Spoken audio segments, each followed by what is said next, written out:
Синоќа во преполната сала на мултикултурниот центар во Кочани се одржа јавната расправа по програмите и нацрт буџетот за 2023 година, на која покрај градоначалникот Љупче Папазов учествуваа раководители на сектори, како и граѓани од градот и руралните местни заедници во општината.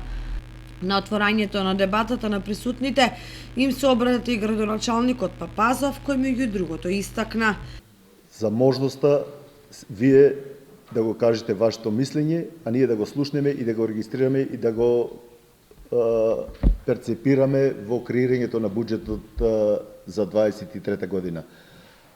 Концептот за слушање на вашето мислење во креирањето на буџетот и буџетските ставки за 23 година е правец во кој сакаме да одиме за да ја подигнеме транспарентноста, отчетноста и одговорноста пред вас и пред целокупната јавност.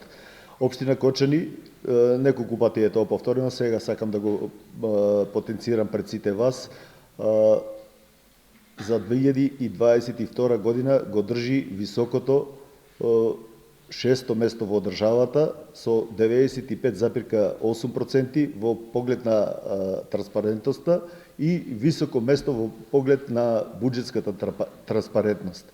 Вечерва вие ќе бидете главни, само дозволите ми на овој начин да ве воведеме во една отворена, широка дискусија. Сакам да кажам за нашата посветеност во реализацијата на буџетот за 2022 година, кој одеше во правец пред се на реализирање на капиталните инвестиции. Капитални инвестиции кои беа предвидени во програмата за кандидирање за градоначелник од моја страна, капитални инвестиции кои беа затечени и започнати од претходниот период, кои успеавме и ги завршуваме успешно, капитални инвестиции кои произлегува од развојните програми кои беа креирани од стручните служби во состав на општина Кочани и односно трошење на буџетот во правец на поддршка на образованието, трошење на буџетот во правец на поддршка на социјално ранливите категории, поддршка на спортот, поддршка на културата. Вовед во расправата имаше раководителот на секторот за финансии Гоце Манов.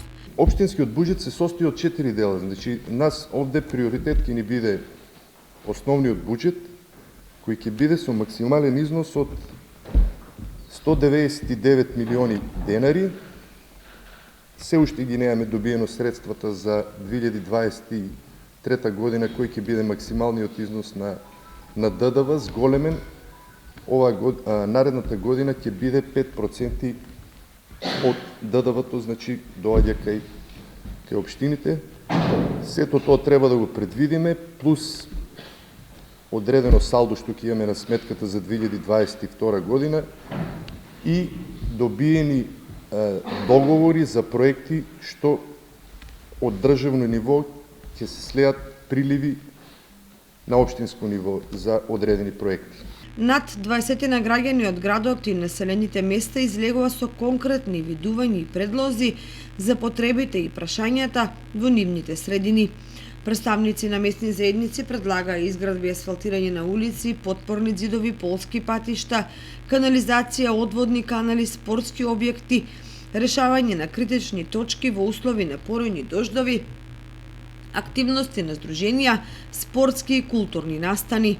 Представникот Прибачево пред присутните го изнесе проблемот со загадувањето на реката Брегалница од фекалната канализација на Виница, поради што водата и коритото се максимално загадени.